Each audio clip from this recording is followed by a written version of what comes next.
faly manolotra ny araba tompoko lasy tompoko fahafiasanay ampanajana-ndray ary ianao iaraka aminay hatramin'ny farany fandarana any amin'ny 300 kilometatra avaratra tsinanany voemara no misy any Alahady tamin'ny 3 ora tolakandro teo sokajina tempête tropicale modérée izy zany hoe miaina hatrany ny heriny raha mitondra rivotra maherin'ny 100 kilometatra izy omaly dia 570 kilometatra isan'ora ny rivotra entina amin'izao ary ny tafiotra kosa dia 510 kilometatra isan'ora manondiany mianavaratra andrefana izy amin'ny hafainganam-pandeha 20 kilometatra isan'ora ary vinavinaina olevina kosa izy any amin'ny alatsinainy any avaratry Madagascar any tsy misy fiatraikany an-tanety Alahady fa ny mpanjony majinika kosa no mila mitandrina tsy mivoaka lavitra be ny morontsiraka fa mety ahery ny ranomasina amin'ny ankapobeny moa dia mitohy hatrany zany ny orana indrindra ho an'ny faritry ny afovoantany sy ny tapany avaratry Madagascar iny mafy ihany koa ny fitsokan-drivotra ny aty amin'ny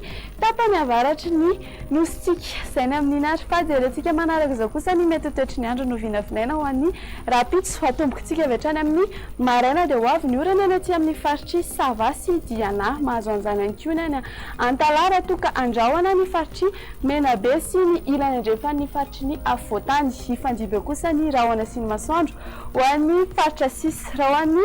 ariva kosa indray dia saika azo oram-baratra manerana nosy afa-tsy mety alaotra mangoro analanjorofo ny faritra atsinanana ny morontsiraka Menabe sy atsimo andrefan'iny no ifanjibiasan'ny rahona sy ny masoandro raha makasika ny maripana ny tombatombanana ao ny rapitso sy ny ambandritra dia 10 degré celsius hitantsika any Fianaratsoa any 7 degré celsius vakinakaratra ary 12 degré celsius kosa ao atsika eto Analamanga ny maripana mafana indrindra kosa indray ary dia hitantsika aty amin'ny manodidina ny Antsohisy Maheva tanàna 13 degré celsius izy raha ho an'ny rapitso ny faritry ny afovoantany kosa dia 20 ka hatramin'ny 20 degré celsius marana tsiliana azy kosa ary dia toy izao ny mety toetry ny andro no vinavinaina ho andreo tanan-dehibe sy misy manodidina antsika ifandibiny rahona sy ny masoandro any Paris sy Johannesburg raha toka ibalika be iabe masoandro any a Milan anao orana tandrivinona kosa any Nairobi fa ho araikotrika izany any